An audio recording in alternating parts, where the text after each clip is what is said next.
As you know, a lot of people don't prepare or they don't take action until something like that has happened to them. That's when they take it seriously. They're too busy. They don't have the disaster prep kit. They don't know what goes in the disaster prep kit. Hello, everyone. I'm Jason Perez. And I'm Wesley Long. And we're bringing you a fresh new take on disaster preparedness. Welcome to Disaster Class.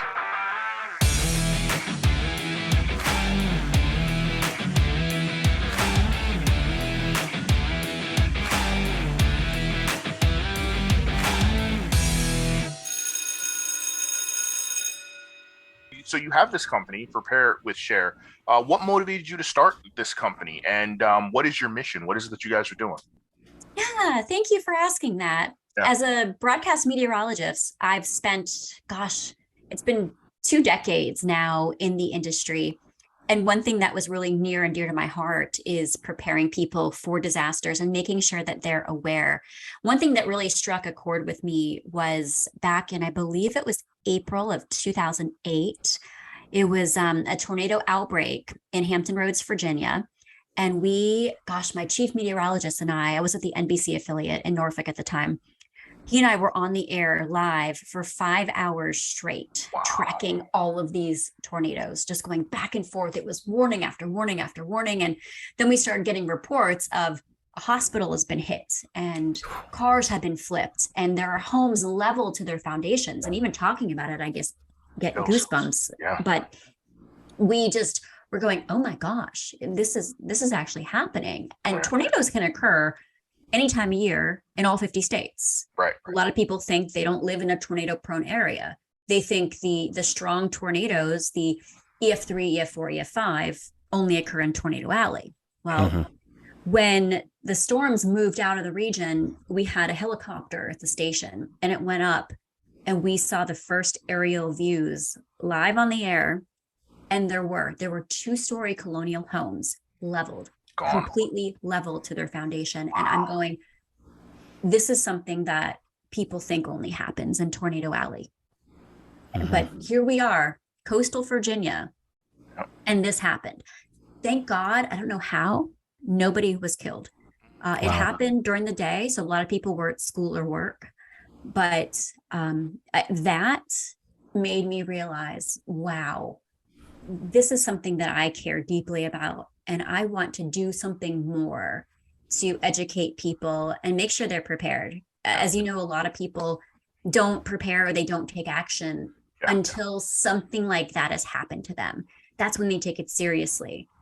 They're too busy. They don't have the disaster prep kit. They don't know what goes in the disaster prep kit. So what happened next for me is I told you I did pageants, and that's how I came out of my shell when I was little, pageants and theater, because I used to be a very shy little girl. But I won Mrs. Virginia International in 2014. My platform was natural disaster preparedness. It was over 100 different appearances that year. I flew not just in Virginia, but all over the country. And I delivered presentations and spoke at conferences, raising awareness about disaster preparedness. And it was a few years after that I decided, let's start a business. And let's not just do natural disaster preparedness, but preparedness for that and any kind of emergency or anything in life, including travel preparedness. Because when you travel, do you know what the weather risks are? Or are you just focused on your location? For example, if you go to the Outer Banks, do you know where the evacuation routes are? Do you know what could happen there? Do you have a disaster kit? What would you do if you were on vacation, if there was a tsunami warning? Things like that people don't think about. Like me, because I'm going tomorrow. Nice. Thank you. No, I appreciate that. And I just want to put this on the record that we're giving Wesley some homework to come back with those evacuation routes and everything. Yes, we are. I get homework now. Wow. Okay. Fair enough. Right. And do you know if where you're staying, is it in a flood zone? Yeah, it's good questions. Good questions. Look at those FEMA flood maps. Yeah. Good questions. That's great. Yeah, that's awesome. So you mentioned before how you've done these like man on the street interviews, and you mentioned that one question you were asking. What kinds of other questions did you ask in these interviews? Did you notice any trends amongst the people that you talked to? Oh, goodness. I did. I wish I had better things to report. But when I asked people, it was the disaster kit, emergency kit. I Mm. think something like this, well, it's because I study it and I know it. Right. But when you ask people, name 3 items that you would put in an emergency kit, Mm. I think the most amusing answer I got was, gosh, I don't know, water, gun, and bullets. Yup. And I'm just like, oh goodness gracious. Yup. I said, that's it. And they said, That's it. well, I don't know. People couldn't answer the question. No clue. Everybody else said water, food, I don't know. And then they ran out of answers. Yeah. And I'm going, okay, so there's a gap here. We need to get the word out even more. We have to tell people, okay, what about medications for at least 2 weeks? People don't realize that. What about your pets? Special needs populations, your kids? What about a first aid kit, flashlight, batteries, blankets, toiletries, cell phone charger? I could go on and on with things that you need, important documents. Do people have copies of their important documents? I always recommend putting them on a flash drive and putting that flash drive in your to-go kit. And also, do people have an emergency kit in their vehicles? Mm-hmm. Do you guys have one in your vehicle, an emergency kit? I could watch. I'm watching Wesley's face right now because you are literally hitting like every single key nerve. That's like, No. Don't tell me that. No. This is awesome. No, we just have to. After that, we offline. We got to chat, like, because part of our class that we have, the community emergency planning. So we've seen the same need that you have, right? We see that there is a massive void in understanding with what the general public needs to know and what they need to have. So that's part of our approach to filling that void is our class, community emergency planning. So we have a 3-hour course. Jason and I teach it. We've developed this curriculum from the ground up. So like we basically invented this thing because there wasn't anything like that out there. So we have this course where we go in and we put people through, we teach them how to do hazard identification risk assessment, how to create an emergency action plan. We walk them through the muscle memory of doing it in class so that they can then do it in a more robust manner at home for their families, how to have a plan, practice the plan, rehearse the plan, really critique that plan. And then the area that I specialize in is we go through the specific things that need to be in your kit, whether it's a shelter in place kit, which is allowed to have more larger and higher quantity items because you don't have to physically move them, or if it's in your go bag, it's the same list of things that are needed that need to be addressed, but they have to be portable so you can go. That's why it's a go bag. So we clearly delineate all those things. And then one thing that Jason and I are also working on, which, you know, we probably want to get your feedback on too, is we're developing a research paper that we are going to be submitting for peer review to create industry standard expectations for minimum survival standards. Like, because there is, so both of us come from EMS background, right? So I know in my ambulance in the state of Connecticut, there are certain minimums. I have to have a certain number of bandages. I have to have a certain number. There's PARs for every single thing to make your ambulance ready to go out and respond to people. There is nothing like that when it comes to an emergency kit. What should be in it? So you talk about food and water. So here's one thing that we go through with our class. We talk about water. Everybody often says water, you need water. So then we ask them how much, because this is where controversy begins. If you look at what FEMA says, they say 1 gallon per person per day. Now, that is a full sentence that has a comma there and it then continues, and nobody ever reads the rest of that sentence. It's for sanitation and for hydration. Now, here's the problem, not faulting FEMA, but they never delineate how much for which. So then we ask this question, because I'm all about the blue collar. Let's look at this real life. How much, and I asked this in class, how much does 1 gallon of water weigh? Some people raise their hands, some people know, some people don't. 8 pounds. 1 gallon of water weighs 8 pounds. So if you follow to the T what FEMA said, how much do you need to have in your bag? A minimum of 24 pounds before you've added anything else. Isn't that amazing? And that's not realistic. So we have to come up with another number. So we've talked to different individuals. We've talked to medical doctors. The number that we have recommended and put forth as a minimum survival standard is 1 liter of water for drinking only per person per day. We can give you other ways to sanitize yourself and keep yourself clean that don't wipes and whatnot. Right. Correct. That don't involve carrying the weight of the water for an extended period of time. So for us, now we talk about numbers. That's 2.2 pounds per liter. So that's a total of 6.6 pounds in your kit. And then every day you're losing 2 pounds because you drank it. So your pack is getting lighter. Right. So we literally go through that. So when you're talking, Jason can tell I'm just like, I love everything she's saying right now. And because it's so needed. People don't have that drilled down specificity, right? Where they get an opportunity to what does this mean to me? Here's a concept. Be prepared. What does it mean in realistic terms on a day-to-day basis? And that's what we try to do with our company Instinct Ready, because we educate, prepare, and equip individuals and families so that they're more resilient, so that the communities they live in are more resilient. Absolutely. Right? That's the goal. If we get them up and running, they'll be stronger. When a disaster hits their area, there'll be a higher number of these individuals that have been prepared and have their own stockpile of goods so that they are better off. And if their municipality gets funds from, let's say, some government agency like FEMA, now the funds will go further because more people will have already been prepared. So that's our vision for making the areas more resilient. So. I love what you guys are doing. Because so many people, they rely on the local authorities or FEMA, and they think, oh, they're going to come in and they're going to help me. It's going to be great. And people don't realize, guess what? After a disaster, you might be your own first responder or maybe your neighbor. That's it. You just hit a whole nother topic, Cheryl. All right, we can't sit here and talk for hours. But this is awesome. You've hit on some really vital, important key points that, you know, are talking to our audience. Like, these are just everyday people. These are key points that we want them to take home, sound them in, and act on them. It's really not a complex science. Unlike it's preparing for disasters, not as complex as, you know, forecasting the weather, as we found out. Right. So it's not as hard as people think, but we're just trying to give the resources that they can actually do it. Yeah. I think I don't know. I think we covered a lot. I don't know. Was there anything else that you wanted to slide in there? Gosh, yeah, I think the other thing is I want people to know their weather risk and understand the different types of disasters. You hear about these things, and it's awful, about people getting struck by lightning.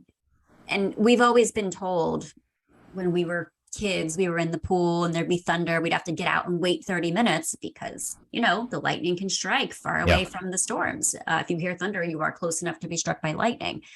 Yet people are still getting struck by lightning. People are still hiding under trees. Why is this happening? We have to reach the boating community, the golfing community, the outdoor sports community, things like that when it comes to lightning safety. And then the flooding. Oh my gosh, why are there still people on the roads when there are flash flood warnings? Why is that happening? Why do people still continue to drive through flooded waters? I think most of them think, oh, it doesn't look that deep. Oh, I'll be fine. Or I really need to pick up my kid at daycare.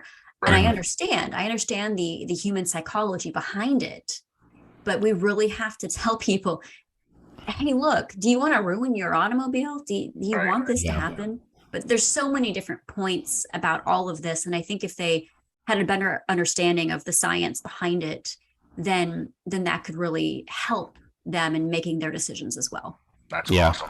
So that's literally the first module that we teach in our class is just understanding your risk. We've already had, I think, done at least 1 or 2 podcast episodes on that topic alone. It's like, before you can do anything else, you have to understand your risk. You have to understand what the dangers are. If you don't understand that, then you can't take these practical steps to protect yourself. Exactly. And have that family communicated plan as well. Correct. Make sure everybody in your family knows. Know what you're going to do with your pets. Have a family meeting place. Where's everybody going to go if a disaster happens? Is your neighbor going to check on your pets if something happens to your house while you're away? All of these different things should be set up now before a disaster occurs. Yeah, that's awesome. So I have a question. Cheryl, have you ever personally experienced a disaster? So I'm looking back, and I've been through tropical storms, hurricanes. I would say, though, probably the most impactful one for me is that tornado outbreak when I was on the air just Huge. tracking these tornadoes and seeing them on radar and getting confirmation of tornadoes hitting buildings and homes and the hospital, and just it really just makes me shiver, knowing that I've gone through something like that. But still, I have to say, when that NOAA weather radio goes off for a tornado warning, and if you don't have a NOAA weather radio, to our folks watching or listening, I would say please get one, because the cell phone towers, they get bogged down and you don't always get those notifications on your cell phone. So it's always great to have a NOAA weather radio at home, and also a portable one if you're going to be out and about, to get these warning notifications. But still, so many times people don't take action. Maybe it's because it was a hospital, but I had a procedure and I was in recovery at a hospital, and I hear all of the phones and maybe a NOAA weather radio. I hear everything going off, and then I hear tornado warning. Nobody changed anything. Nobody did anything. And I'm going, oh my gosh, I'm hooked up to stuff. I'm helpless. Yep. There's a tornado warning. Yeah. What's the plan for me? Right. And it makes me wonder, does this hospital have a plan? Yeah. That's something else that people need to do, because it also happened. I was at a grocery store. Tornado warnings went off on people's phones as people were checking out. Nobody did anything. And there's this huge wall of glass windows right there. Yep. Yeah. Nobody moves. Why does nobody move? Yep. Move. All right, I'll get off my soapbox now. No, I love it. I love it. This reminded me, Wesley, of a conversation we had with John Scardina, and because we had started, like, whether it's a weather forecast, and it's like, okay, maybe they're wrong, maybe they're not, but it's like, being wrong is okay if it puts you on the side of safety. Yes. Correct. Right? If you make a decision, okay, maybe it won't happen, but if you don't make the decision and it does happen, and you're left open. You'd rather be wrong and on the side of safety than being wrong and on the side of the danger. Right. And it's the cry wolf phenomenon that I think a lot of people fall into, and they think, well, the last 10 times we had tornado warnings, nothing happened at my house. And so they don't take action. They don't go to that low floor interior room and take shelter, or go to the basement. They don't do it. They just, do. And then there's people who go outside and take pictures. And I'm going, oh, good Lord. Like, what are you doing? You're people who try a tornado chase and they have no expertise in it. Correct. Especially on the East Coast, where there are so many wooded areas and trees and you cannot see. What are you doing? Drives me nuts. That's the other thing that TV stations are doing right now, is they're sending reporters out to go get some video. Oh, there's a tornado warning. Oh, go drive out there and see if you can find it and get some video. And I'm going, one of these days, something is going to happen to one of their reporters, because they have zero expertise about how to tornado chase. I mean, these storms, these tornadoes can turn without notice. But that's insane. Well, this is awesome. Like, it is just so great just chatting with you. This is a segment we call, Ask the Experts, and you are definitely an expert. So we appreciate all of your expertise and your experience, right? Because all of that is wrapped up in it. So let me ask this final question. Where can people go to stay in touch with you? Yeah, so they can visit my website, which is Prepare With Cher, and Cher is CHER, short for Cheryl, preparewithcher.com, or follow me on social media. All my social media accounts are the same. They're at Cheryl Nelson TV. Perfect. Awesome. And we'll put that in the show notes, right, Jason? Yeah, we'll put that in the show notes, and we'll tag you there so people can easily find you. Sounds Cheryl, great. this has been awesome. Yeah. We've really enjoyed talking with you. We definitely, I think we're definitely on the same wavelength with a lot of these things. So it's been a real pleasure talking with you. Oh, it's an honor to be here. Thank you so much for having me. Thank you. Yeah, we'll have to have you on again. For sure, I love it. Yeah, let's do it.